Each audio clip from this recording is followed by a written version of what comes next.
All right. So hi, everybody. I'm really glad to be here.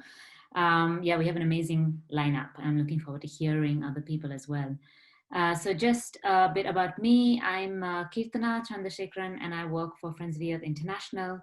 And this is us, lovely people. And we are a grassroots environmental justice network. And the only things that I'm just going to say, I mean, you can read about what we do. Which is relevant to NBS is that one is that we work on a host of different interconnected issues. So I work particularly on food sovereignty and land issues, but we also work particularly on forests and biodiversity, on climate justice and energy, on economic justice and resisting neoliberalism. And so have a kind of rounded view of how all these things kind of knit together, which you'll hear now in my presentation. And of course, our work is very much with social movements and grassroots communities. So everything we do is based on what we see happening on the ground. So that's us, Friends of the Earth. So what I'm going to talk to you about today is nature-based solutions.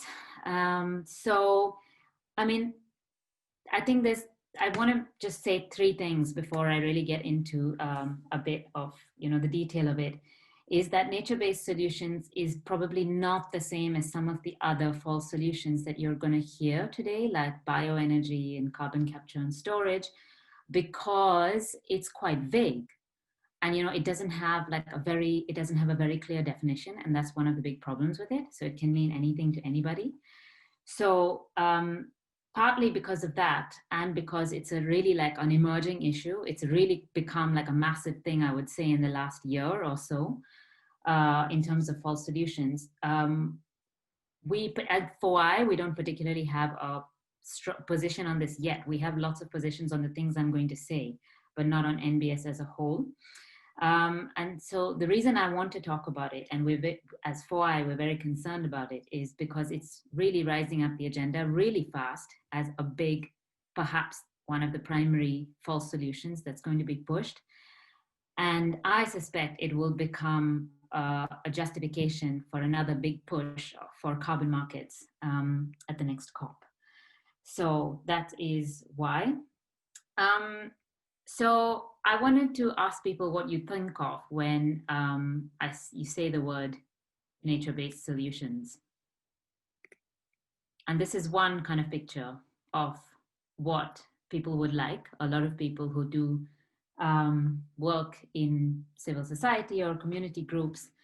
So they would say it is things like protecting mangrove forests as kind of a natural solution for resilience to hurricanes and things. Agroforestry, fantastic, is, silver pasture integrating animals and forests and trees for fertilizers, all good stuff. Agroecology, which is the bulk of my work, which is really about, completely transforming intensive agriculture systems into something else that is more just and ecological. Things like peatland restoration, which has been a huge campaign in the UK and across the world for more than 20 years. So there's a lot of organizations who, especially in the UK, I would say, who are quite excited about this terminology of nature-based solutions.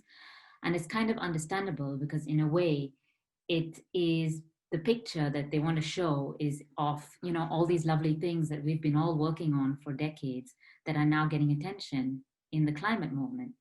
And it actually means, climate finance, serious attention in terms of policies, but also maybe, joined up solutions that it could really work.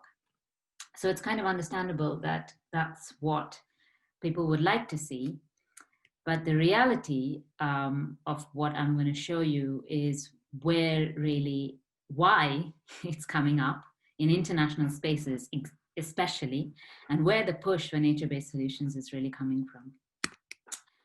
And that is very much linked to the net zero discussion, which is, just to say a little bit, because I'm the first speaker, just in case people don't know exactly what net zero means, is basically that, you know, all the emission reduction pathways that the IPCC, most of them in the IPCC reports, use two types of carbon accounting. One is actual emission reductions, and one is carbon sequestration. So, you know, taking carbon out of the atmosphere.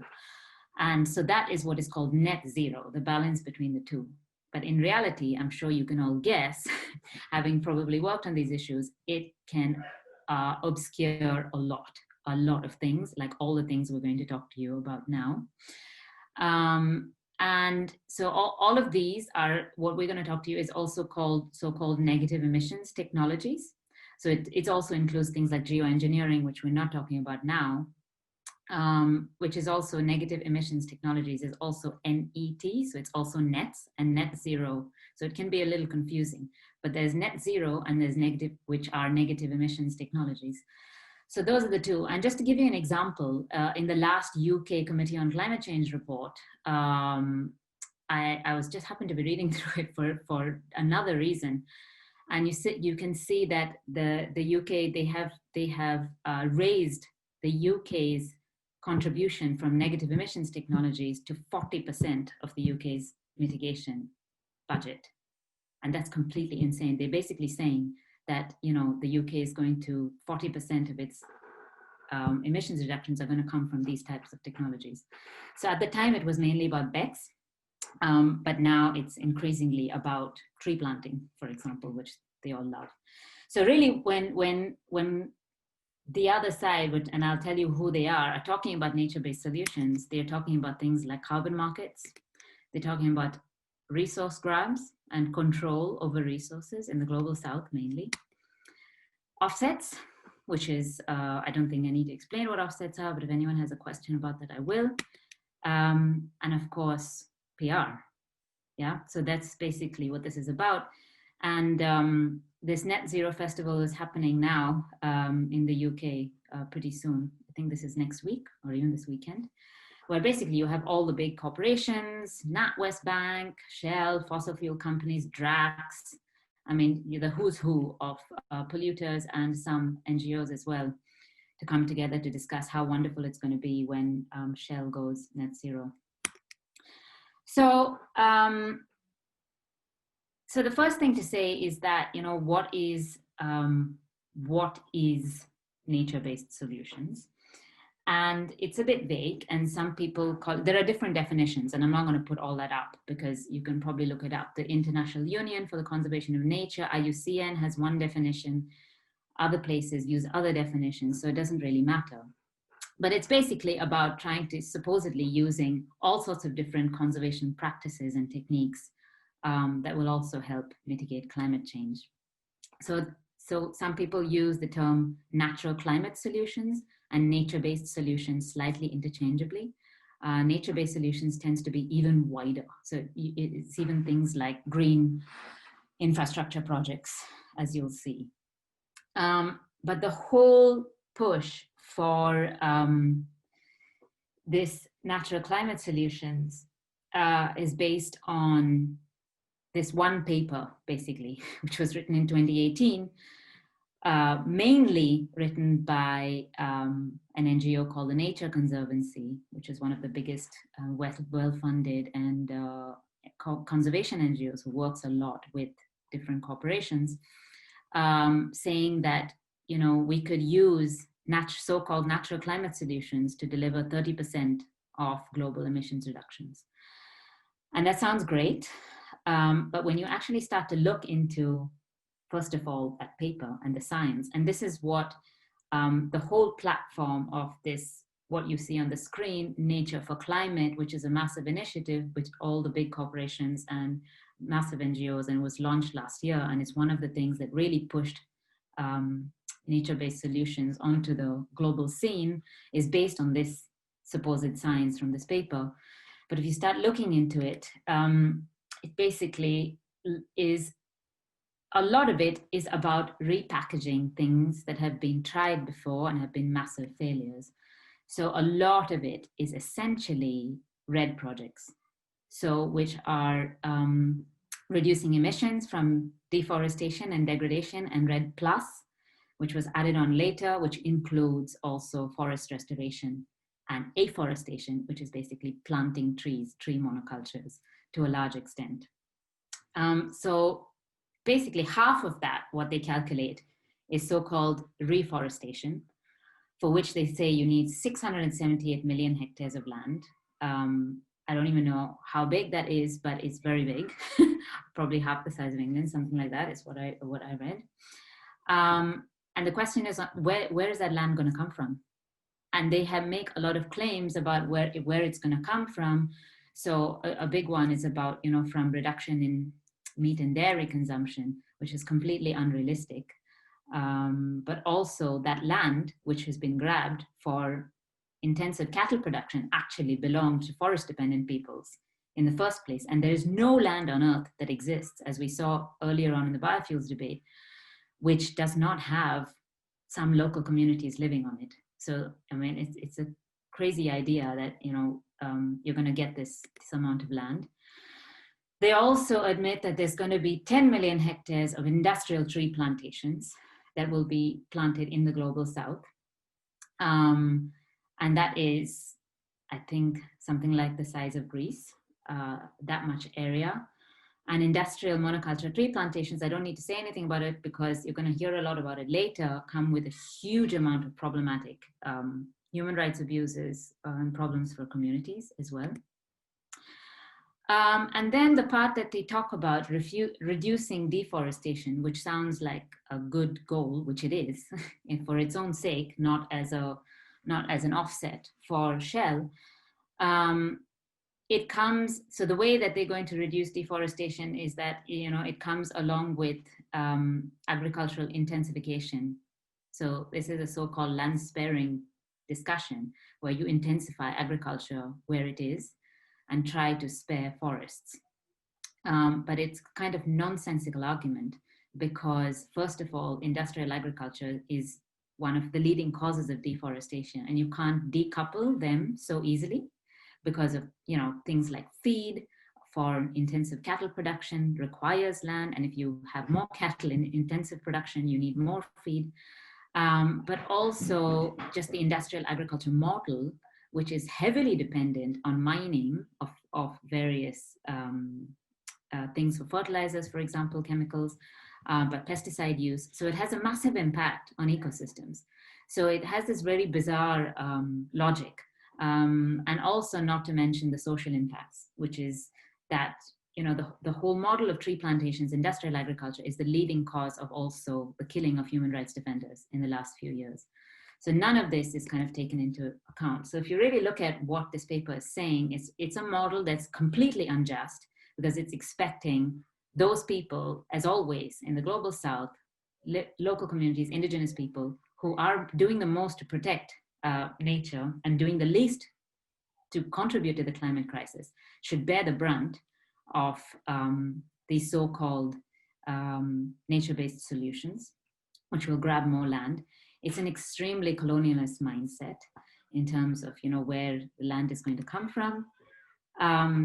It still is in the frame of the neoliberal logic that we can continue basically along the same lines, consuming the amount that we have with market-based mechanisms, and we're somehow going to find our way out of the climate crisis through all this.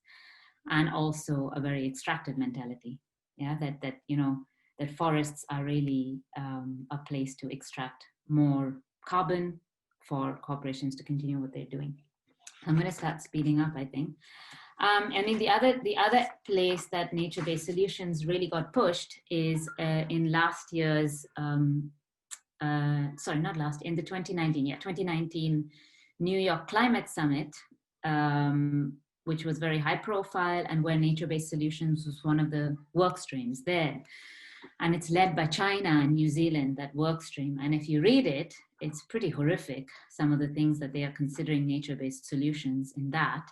So just I've put two examples here. One is the, Chinese Belt and Road Initiative, which is essentially proposing 6 massive economic corridors through ports, energy infrastructure, fishery, you name it, and they're going to build infrastructure through all those in 64 countries around Eurasia. So you can imagine the level of destruction that's going along with this project.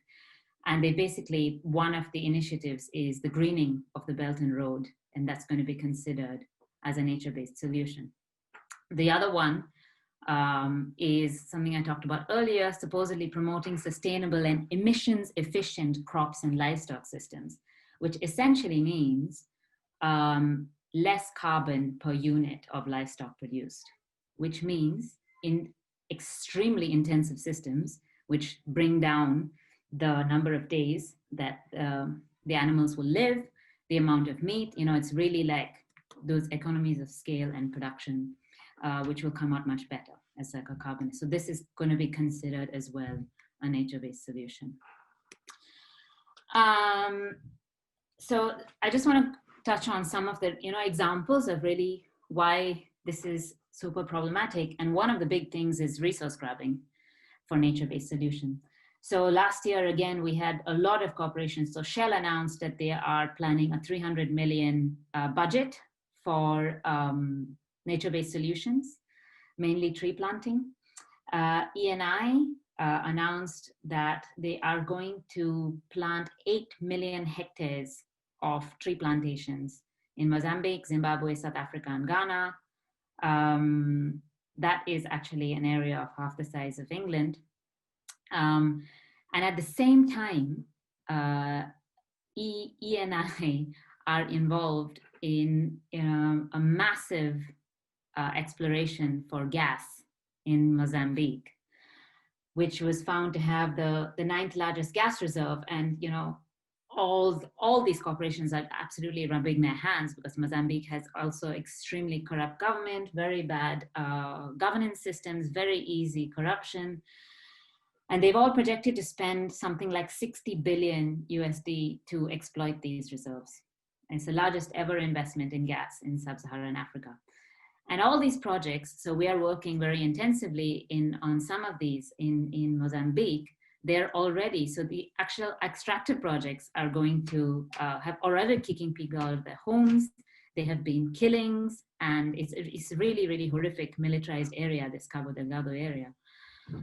And at the same time, on the other side, ENI is then going to take control of several million hectares of land in Mozambique, supposedly to offset the emissions from this project that they're doing. So you can see that the logic of what they're trying to do. So it really is basically, so either they're going to plant forests or supposedly protect existing forests. But once again, the false existing forests are really already being protected by small-scale food producers, peasants, and indigenous peoples and local communities who are living in Mozambique, who are extremely dependent on those forests and the land for their livelihoods. So either way, it's a double land grab. It's like a win-win situation for them. And this is how the nature-based solutions logic is going. The other thing that, Tana, just want to jump in. Just gonna say one more minute, just because we need to move on to the speakers. Okay, cool. Sorry, don't want to interrupt. I mean, the second thing that I mentioned already is that it's very clear that nature-based solutions is going to be a reason for carbon markets to be pushed again, because they were stopped at the last COP, mainly by a lot of activism from indigenous peoples and environmental justice groups. And now there's several new initiatives for markets for nature-based solutions. So this is going to be the new push. So I think I just wanted to, probably finish up by saying, that it's partly the failure and all the corporate strategies, but also the logic of what they're trying to do. And we've always said that forests are not carbon. Agriculture is not just carbon. And if you do this type of reductionism, it brings you to these kind of crazy situations that they want to have, where nature is, broken down to exist in capital markets. And that's a logic which we have to fight at all times. And maybe the last thing, this is actually the last slide, because I didn't want to finish without saying that, all these are false solutions, but on the other hand, we do have real solutions. And a lot of them is in real agroecology and community forest management, which is, based on all these shared principles, and conservation by indigenous peoples is known to be the most effective way of protecting ecosystems. And at the same time, along with that, a massive redistribution of resources and a change in the way we are set up our systems. So, we do have some of the real solutions that we need. And that's it. And there's my Twitter. I'm always happy to answer questions. Thank you. Yes. Okay, thank you. Thanks for confirming. So yeah, hi again, everyone. Thanks to the organizers for having me in the webinar. I'm really excited to be part of this great lineup of panelists. Just a brief introduction to who we are. So Global Forest Coalition is a global member-based coalition of NGOs, indigenous peoples organizations, and women's rights groups working to defend social justice and the rights of forest people in forest policies at all governance levels. And an important part of the work we do under our campaign, Forest and Climate Change, but also this is, of course, cross-cutting to other campaigns, is that we focus on the drivers of deforestation and land conversion to monoculture tree plantations and forest-related false solutions to climate change mitigation. And of course, as part of this work, we are tackling and advocating against increasing corporate capture that we are seeing in climate and forest-related policies. So Kirtana has already mentioned how and why net zero strategies can be problematic to address climate change mitigation. And also she has explained really well the problems that we can find around nature-based solutions and how the term can be used to greenwash and rebrand all the well-known false solutions and schemes, only maybe with a bit more catchy name, I would say. And I'm going to elaborate on one of the most popular activities that we can find under the nature-based solutions umbrella. And that is also part of the strategies that are being put forward to achieve net zero commitments. And these activities are tree planting. In fact, it seems, I'm sure you've heard of this, it seems that there is a fever with this tree planting. And well, of course, the key role that forests play to mitigate climate change and also, of course, for adaptation has been already widely recognized for many years ago, and also all the other benefits that forests can bring, like regulation of water cycles, protection of biodiversity, preventing soil erosion, and it's of course a key part of the livelihoods for many communities and indigenous peoples around the world, and also part, of course, of their culture and or their spiritual life. So in principle, hearing this, we should be excited, right, about this tree planting fever that has taken hold of governments and private sector too. But, and also Kirtana touched upon this, there are some questions that I think we should ask ourselves when we read about all of these tree planting initiatives, mainly when these are like large scale tree planting initiatives, like, are these tree planting initiative being led and governed, not only led, but also governed by communities that live or use the lands where these activities are going to take place? Or, what's really going on under all these commitments and initiatives, and why are companies such as Shell so interested in this? I mean, what are we really planting here, right? What's going on? So sadly, on too many occasions, the answer to these questions are monoculture and commercial tree plantations instead of forest, land and forest carbon offsets, conflicts with communities over the land, and no climate mitigation benefits. And well, let me elaborate a little bit on this. So as I just mentioned, the big problem here, or one of the problems, is that monoculture tree plantations is what is being promoted under many of these tree planting efforts, which are also disguised as nature-based solutions. And well, monoculture tree plantations are, of course, by definition, not forests, or it should be by definition. And they don't bring any of the benefits forests bring to climate, biodiversity, to communities. And well, in fact, such plantations in most of the cases lead to land grabbing, to displacement of communities, to human rights violations, freshwater scarcity, biodiversity loss, and well, many other negative impacts. But in addition, plantations can only store a fraction of the carbon that forests can store. And the emissions from the land, from clearing the land that usually takes place to establish those plantations, or the displacement of other land uses like agriculture, often actually undermine any mitigation potential. And another main flaw that monoculture tree plantations have as a mitigation strategy, and this is also common to other land and forest-based strategies like RED that Kirtana mentioned, is the issue of permanence.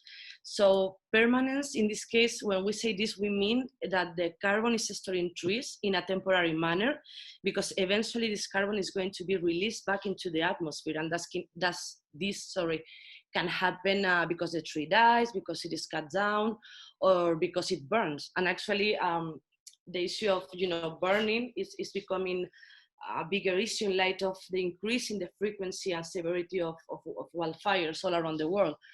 So in summary, this means that monoculture tree plantations can only deliver temporary results, and this is a major problem when these temporary results are used by both public and private actors to compensate, to offset their emissions.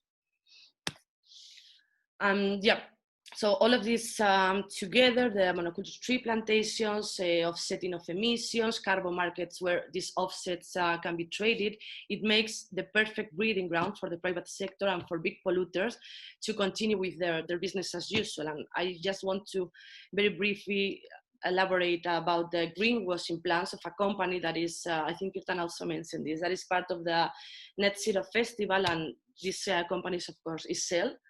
So Shell committed to get net zero by 2050, and the plan basically is to offset their emissions by trapping as much carbon as the business operations generate through new carbon capture technologies. That's what we usually refer to as techno-fixes, but also through natural solutions, including tree planting.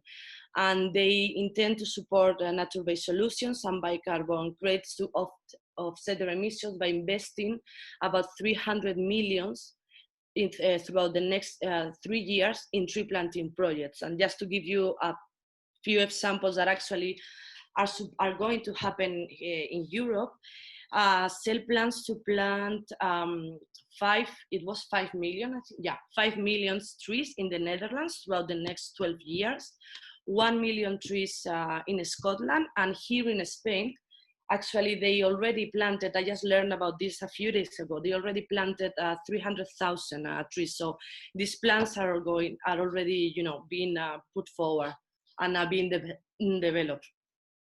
And then another thing that I find very curious, I'll say, or funny about Shell is that they are also offering to their customers in the Netherlands and in UK to buy what they dare to call nature-based credits for the fuel that the customers buy at their stations. And in my view, this is actually a way to nicely ask customers to kind of greenwash on their behalf the emissions that Shell should be taking care of. And this gives also the wrong impression to customers that it is okay to continue using as much fuel as they want, as long as, they buy offset to compensate for this. So, but also Kirtana mentioned this, Shell is not only, of course, is not the only oil and gas company that is making net zero commitments through nature-based solutions and tree planting, but there are many others like Eni, BP, Total, Repsol, Equinor. There is a long, etc. here that, they have seen in this a golden opportunity and have made similar or same commitments. Oops, I can. Yeah, there we go. But also what is really concerning is yeah, how net zero and nature-based solutions are being discussed and legitimized very quickly in international climate policy spaces, but also in finance mechanisms, like in the United Nations Framework Convention on Climate Change, which is of course the main body for international climate policy making. And also the Green Climate Fund has already approved projects that involve tree planting through monoculture tree plantations.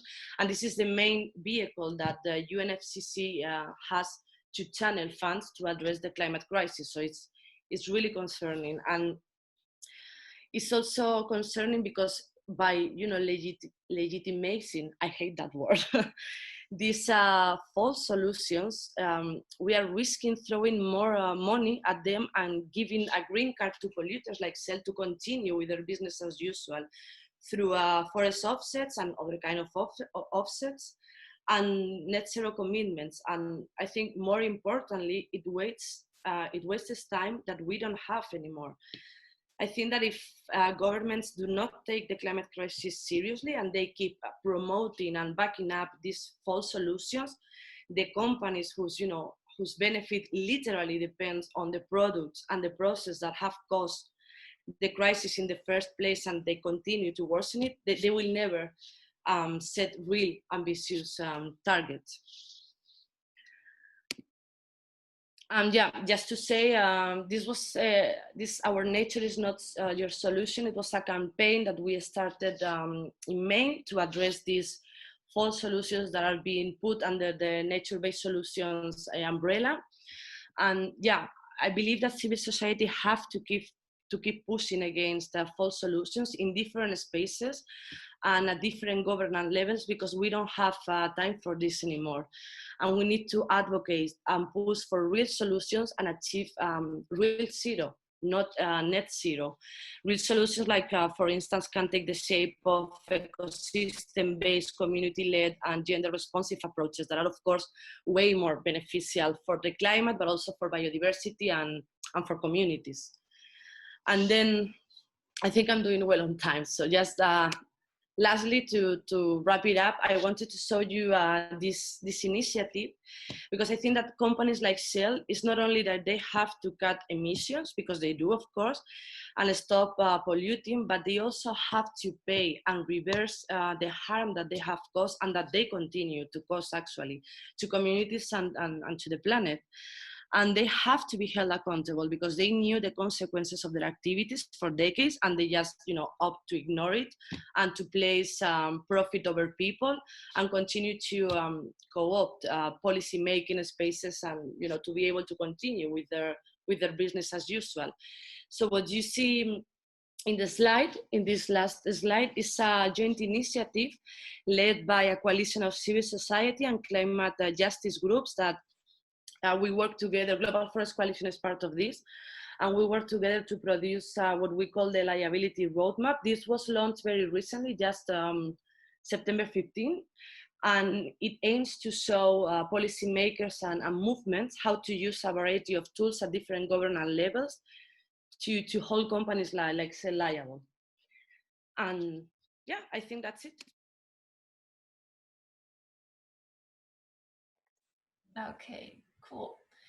So yeah, you now heard a lot about the effects of those net zero solutions, of those solutions which try to store carbon instead of really cutting emissions elsewhere. So I will talk about this, this part of where emissions should actually be cut and where those net zero solutions lead to actually stabilizing the current polluting industry. So now you see the other side of the coin. And since I didn't really know how much you're into the topic of aviation, I just want to start with some general myths and facts about flying, and then go into those green myths and try to decipher them for you. So the first important one is we always hear from the industry that flying has only a very small climate impact. about 2% is what the industry announces and what is repeated by governments and policies. And actually, it's at least 5%, since it's not only about CO2, it's also about other impacts like contrails and NOx. Another myth is that, well, if I'm buying organic, if I take less showers, avoid food waste, or even eat vegan, then sure, it's no problem to fly once in a while. So here you'll see a comparison between different types of consumption and how much actually aviation makes up. So you'll see a long haul flight and a short haul flight, and it's so much. So how come that it makes such a difference in personal footprints, that flying is still only responsible for 5% of climate heating worldwide? I mean, flying is so normal, right? Everyone does it. That's the next myth. So no, you see here a graphic of England with a great difference between who flies and who doesn't fly. So the top 1% took 1/5 of all flights abroad, and about 50% don't fly in a year. But that's nothing compared actually to the global level. And total estimations say that only between 5 to 20% have sit in an airplane, and of those, only some fly a lot. So mostly a few frequent flyers are responsible for those 5% or 5 to 8% of climate heating. Another assumption is that flights are cheap, but actually flights are made cheap while others bear the costs. This has to do mostly with enormous subsidies, which airlines, airplane constructors, and airports are receiving. Direct subsidies plus tax exemptions. So here you see that kerosene is not taxed almost anywhere in the global north. So all the external costs for the environment, for people affected, evicted, harmed by airports, or the harm for future generations isn't priced in. But it cannot be priced in, because how would you set a price on the life of people or biodiversity? And that's actually also something that's a lot part of those nature-based solutions, or of this this direction of green economy, bioeconomy that's being taken right now, that they're trying to price everything in and put a price on nature. It's not possible. But it's clear that instead of setting incentives for flights through cheap prices, incentives should be set to take other forms of transport. So for this, we don't need to price in nature.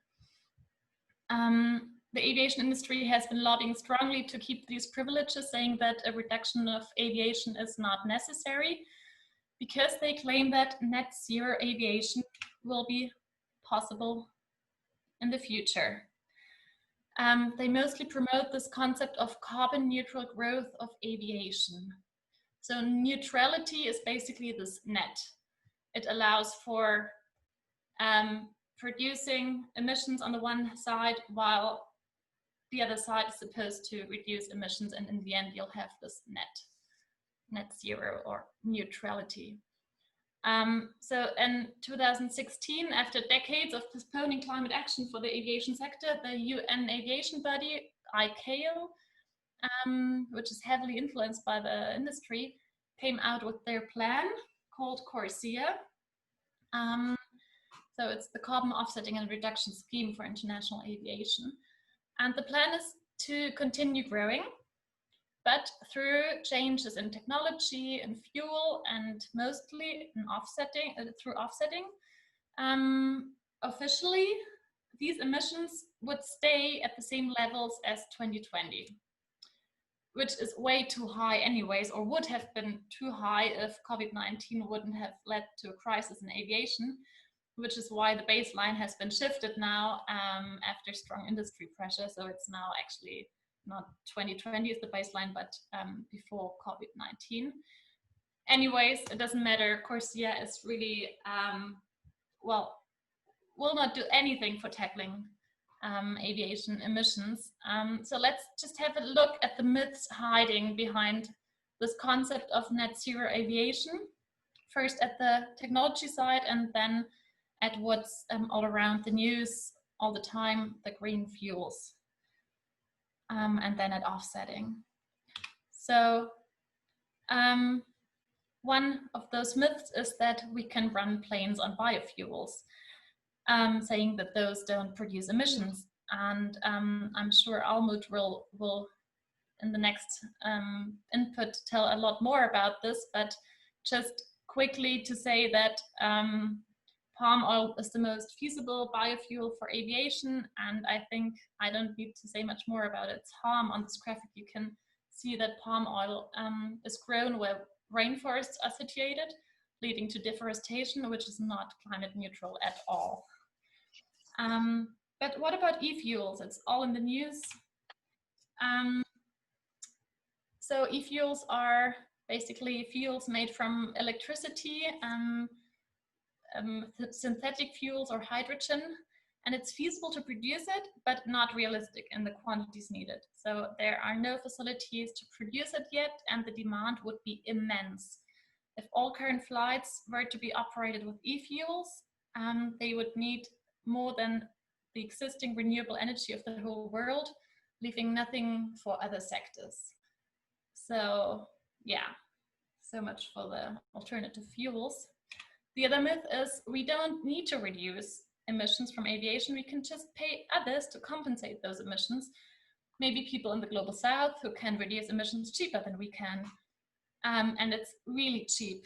There's just a new study that was released today by Transport and Environment saying that airlines would pay 0.2% of operating costs to offset their emissions.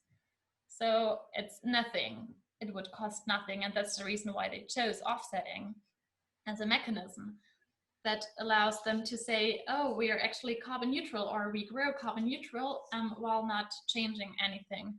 So offsets are hydroelectric dams, energy efficient cookers, tree plantations, those RED projects which have already been mentioned. And the calculations don't work. So most offset projects have very low likelihood to reduce additional emissions. And here you see in the graphic, you see a study by Öko Institute who calculated that only 2% have a high likelihood that emissions reductions at the UN offsets are real, measurable, and additional.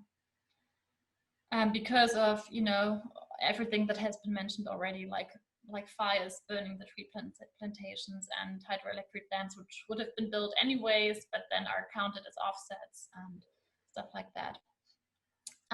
Also, there are quite some projects that have led to evictions of indigenous communities, human rights violations, and ecological damage, which already has been mentioned too. So for us, for the Stake-Grounded Network, this is really a neo-colonial climate policy that leaves it to others to repair for our catastrophic mode of living and production. Well, actually, this repairing doesn't really work either.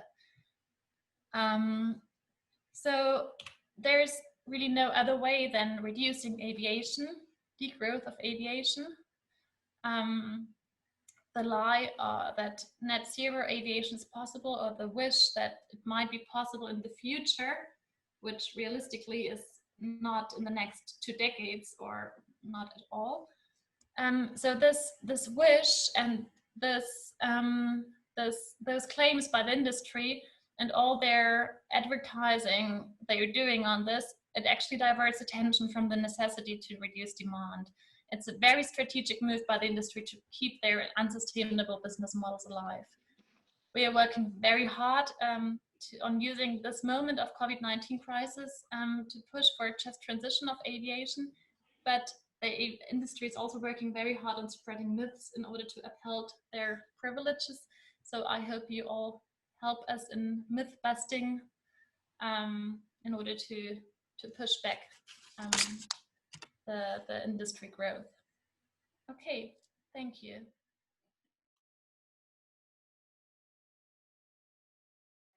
So I'm kind of mainly focusing Oh no, this is the end. Sorry, this is the beginning. Right. So I'm focusing very much on drugs here, and I know some of you will be very familiar with drugs, but perhaps not with all the examples I'm giving. And we are focusing on drugs because they are one of the keynote speakers, and their talk is called Going Negative. They'll be speaking on the 1st of October at the Net Zero Festival. But also as an example of what biomass is about, because drugs is the world's biggest biomass burner, and also I would say probably the biggest, one of the very biggest lobbyists for biomass around the world, not just in the UK.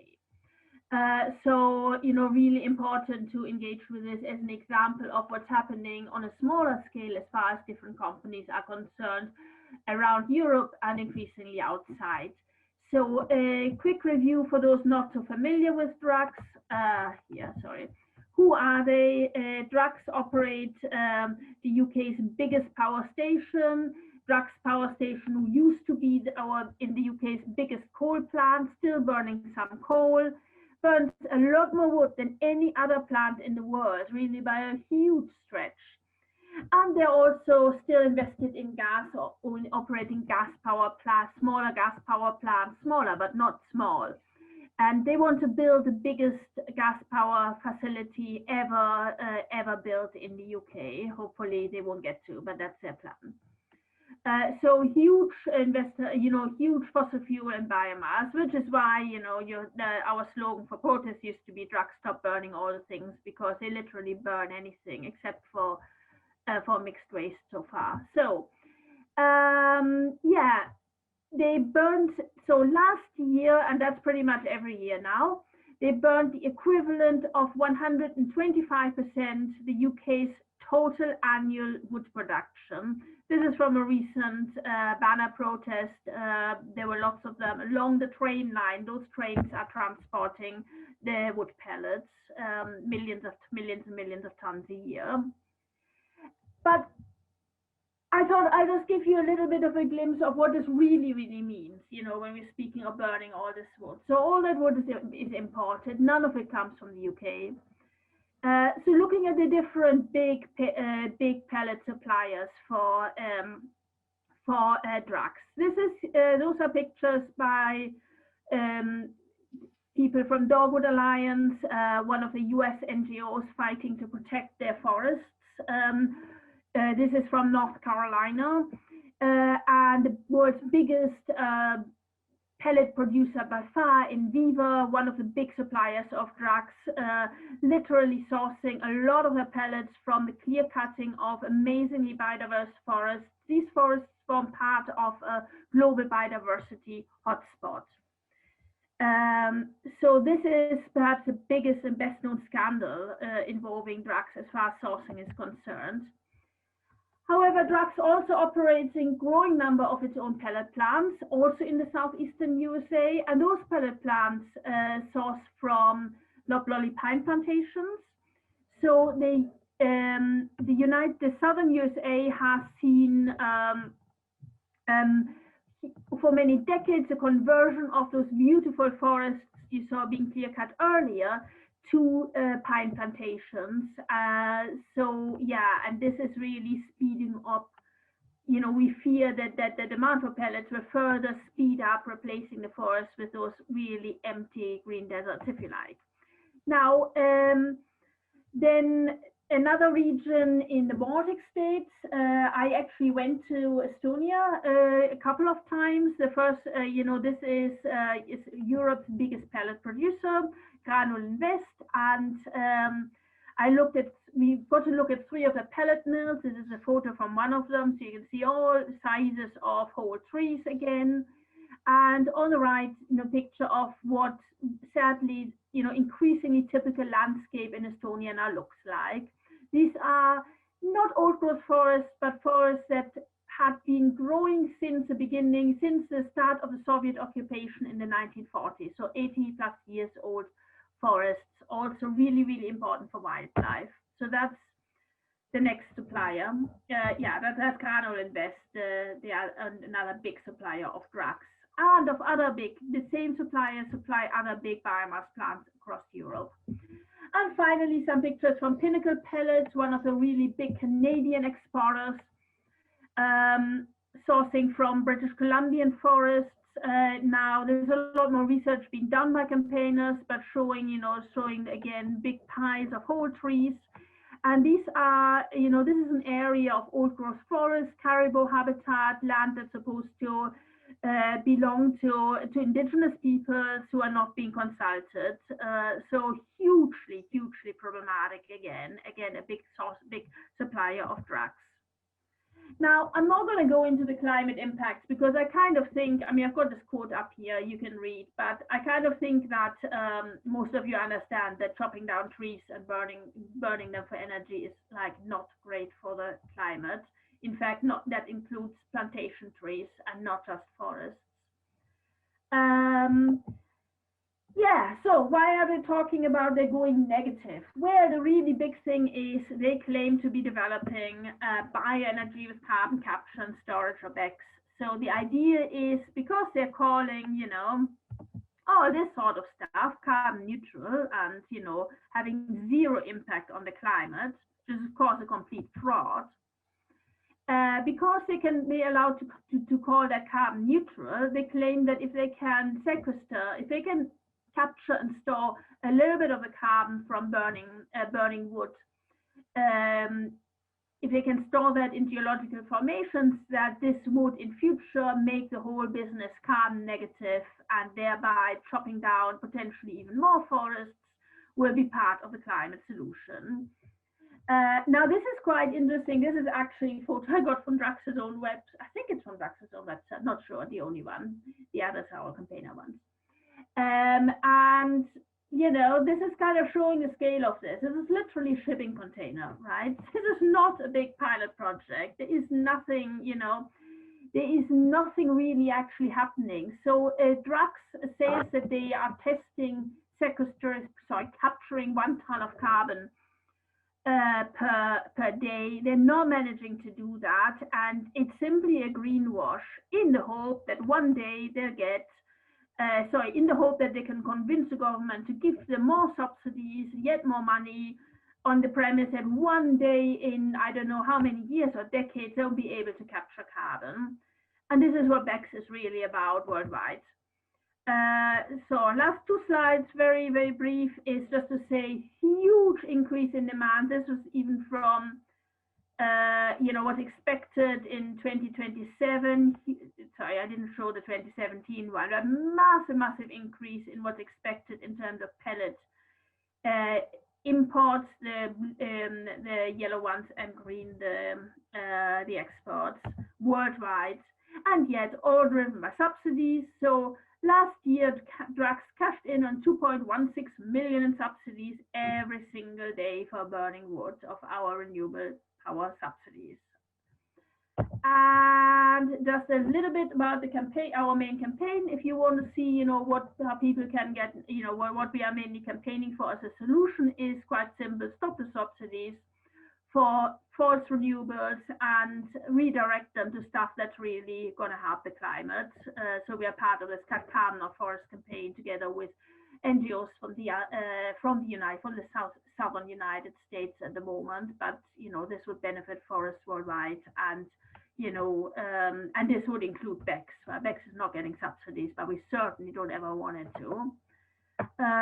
Yeah, so that's a run through to watch out for Drax on the 1st of October at the Net Zero, and that's me.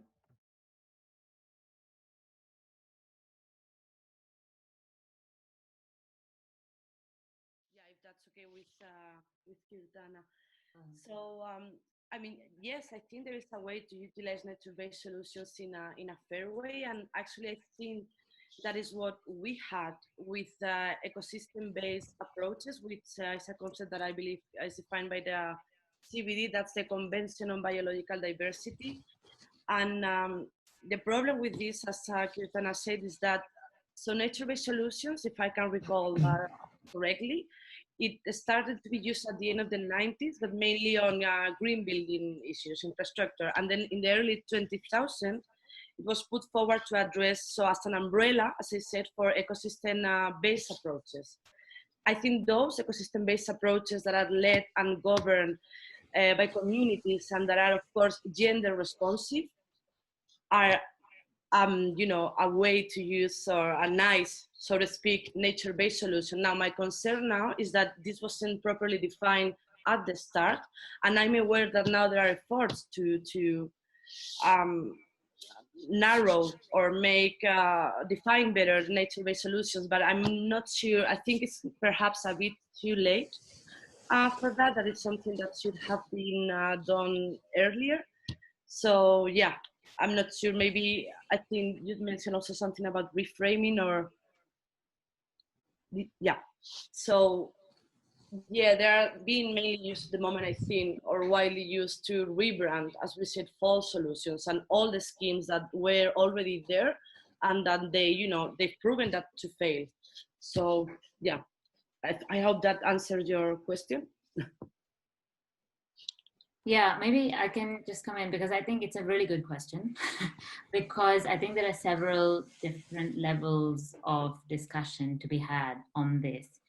So one is a strategic level, which is that, yes, of course, you're absolutely right. As I said, there are lots of things that, you know, communities on the ground have been doing for several hundreds of years.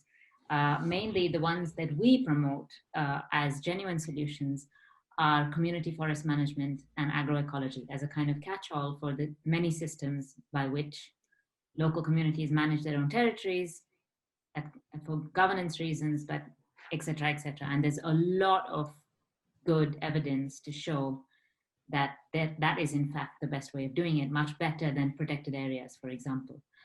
So that's happening anyway. The question is, what do we want to call it? And do you want to bring it in? How do you want to bring it into the climate debate? And that is, I think, that's a different question because the work is happening anyway.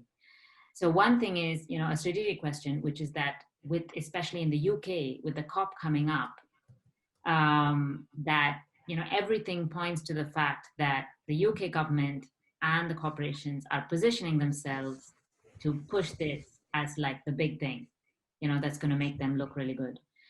And in that sense, does it make sense for the UK climate movement to also be using that language in a different way? And that's a discussion I think that needs to be had. And I think there will be some organizations that do that anyway. But I think that's something that we need to think about for those who understand what the issues are at stake. The other aspect, which I just want to touch on, which I said at the end, is that a lot of these solutions that are community practice on the ground, they don't necessarily do it only as climate solutions. For them, it's their way of life. They do it for livelihood reasons, for, you know, for their culture, for their spirituality, to produce subsistence agriculture for themselves, for medicines. So there's also a problem about reducing everything to carbon metrics. And that's a huge problem. And so that is also something to be very wary of. And when we do talk about these as climate solutions, but we don't talk about them as carbon solutions. And that's the kind of, I think that's also something to think about.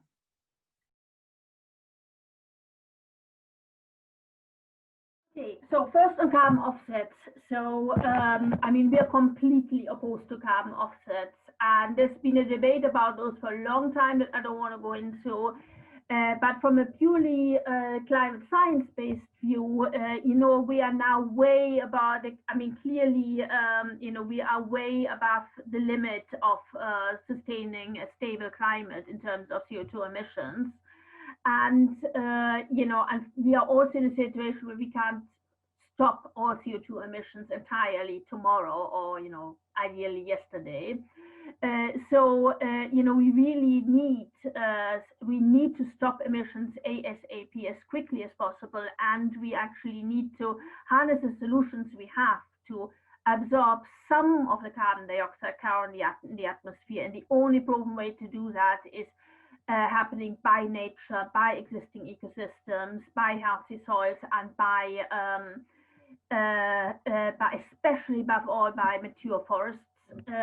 Now, so there is no scale for offsetting anything. You know, that even if it worked, it wouldn't get us to where we need to be. terms of biochar, it's actually something that first myself and then my colleague Rachel Smoker in the US looked into at different times. So I did many years ago with Rachel, but Rachel did last year, very looking at really detailed literature review. And I'm afraid there is no evidence that putting any type of charcoal char into soils can be relied upon to sequester any carbon whatsoever. In many cases, it can even lead to losses of soil carbon or have no effect at all. Same picture for soil fertility, and we are really, so the evidence does not back up the claims made about it, and we're really happy to share a literature review with anybody on email afterwards.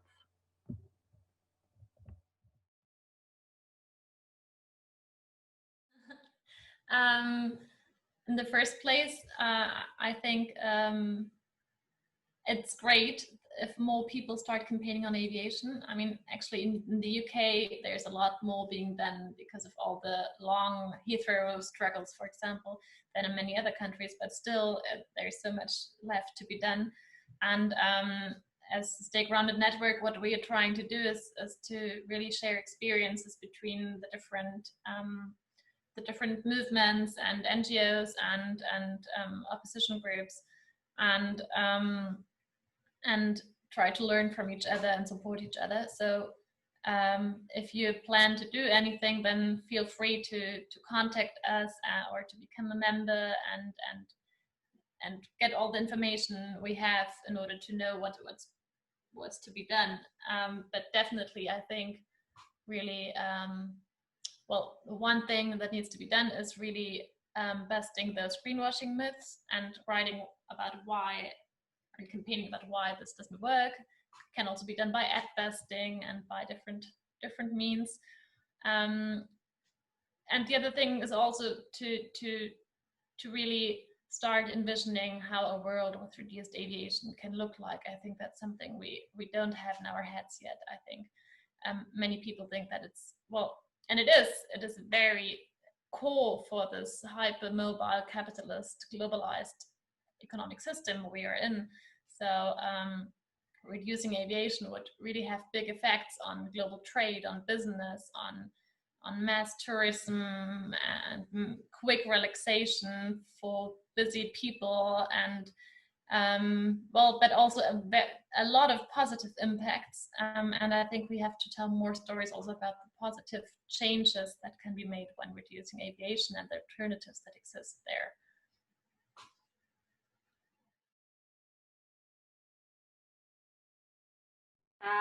Yeah, so I mean, they are very interconnected, but I would say offsetting is a particular practice that some of the negative emissions technologies use.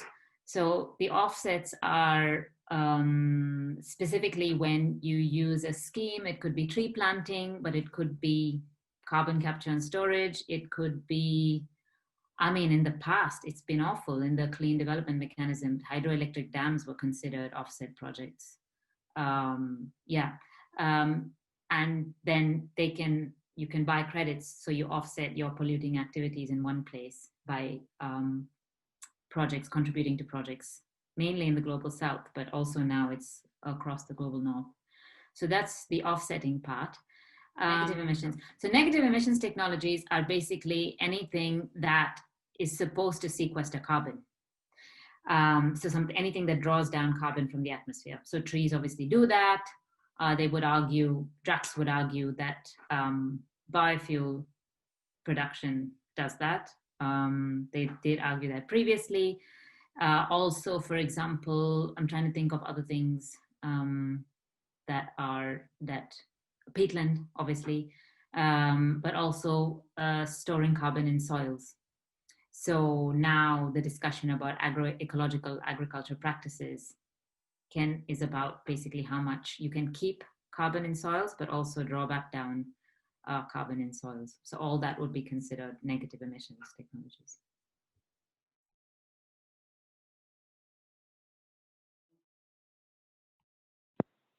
Yeah, I can start. So yeah, some of the real solutions that I can quickly mention, I mean, of course, forest conservation and restoration, we barely talk about that. It seems that at the moment there is, and of course this is not an accident, a lot of the discourse around forest is around afforestation and reforestation rather than on forest conservation and restoration. And addressing, of course, the drivers of deforestation, the real drivers of deforestation, which is something that is often not done. I have to say, last COP in Madrid, I was in a high-level event on forest, and there were ministers from countries like Malaysia, Brazil, I mean, some of the countries with the highest rates of deforestation.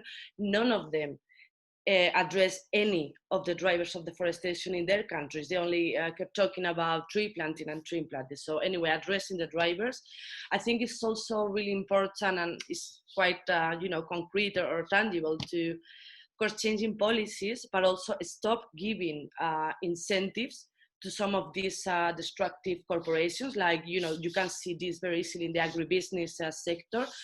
And also we have to make governments to stick to their commitments, because, for instance, we have the Sustainable Development Goals, the SDGs, and there is SDG 15, which is life on land, and target 15.2, if I can remember correctly, it actually has, as an objective, or is part of the target, to halt all deforestation by 2020, which of course is a target that hasn't been met. So we need also to just hold governments accountable to the commitments that they make.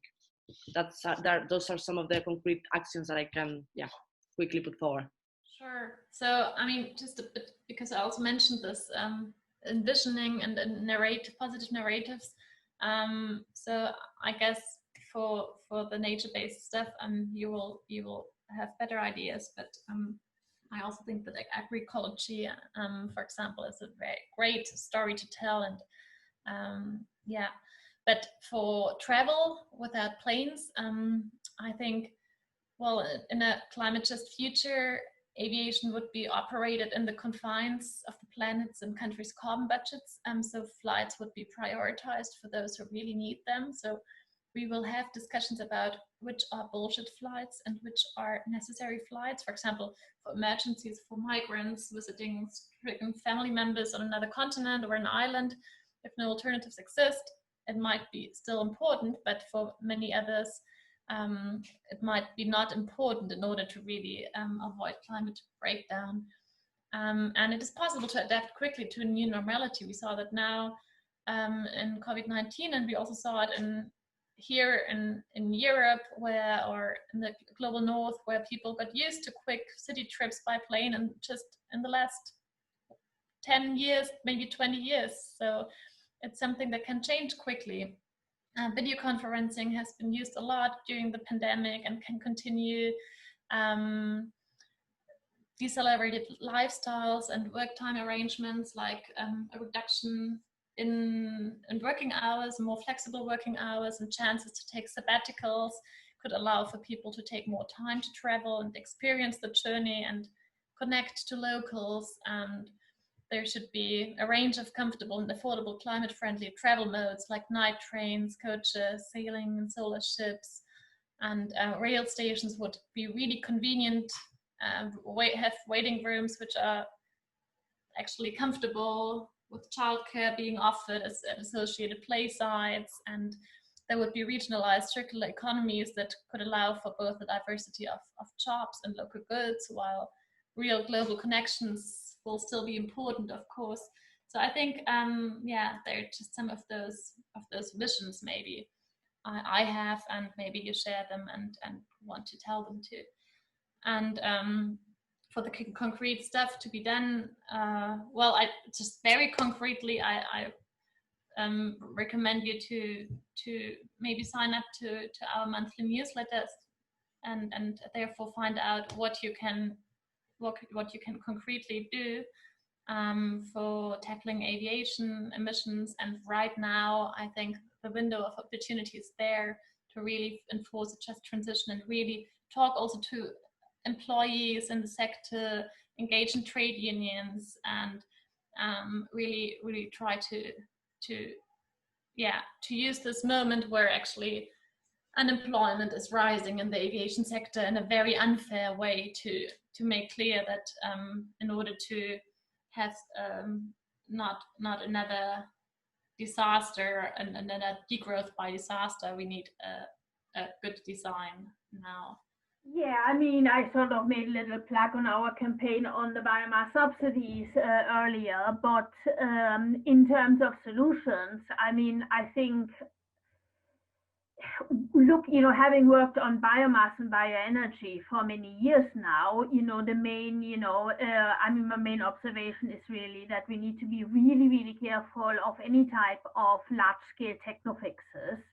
One reason why governments are subsidized, one of the main reasons governments are subsidizing biomass is that it is seen as a quick fix to reach renewable energy targets, very, very focused on reaching targets, because you can use the existing coal infrastructure and very similar infrastructure that you have for fossil fuels already, and just burn wood instead. And of course, we're seeing that this is really disastrous. So on the one hand, in biofuel, yes, we would say that we have to absolutely switch to the lowest impact forms of renewables like wind and solar power.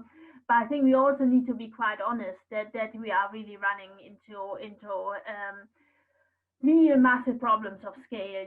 The idea that we can keep energy consumption at anything close to today's level globally and do it all on wind and solar, I think that is very, very naive and mistaken. I think, there are impacts. They are smaller than those of biomass, but we absolutely need to scale down our energy use, especially in countries where which are consuming a lot more energy per capita than we really need, because because keeping in mind that there's still about 2 billion people in the world whose energy needs are not being met or only being met by really polluting domestic wood burning.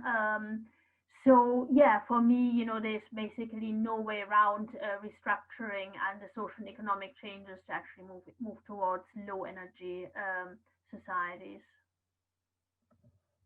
Yeah, I think just to say, I mean, in terms of putting forward ideas, for what our solutions look like, I think we do have things that are good for people's well-being and in the round. So an example from which I've said a lot here, and also Magdalena said it, on agroecology, which is really a movement to completely change the way the food system is organized.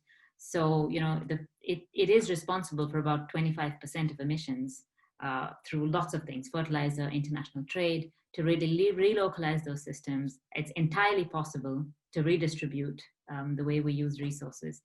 And it has a very good impact on people's lives, things like pesticides and nutrition and access to nature, all these kinds of things.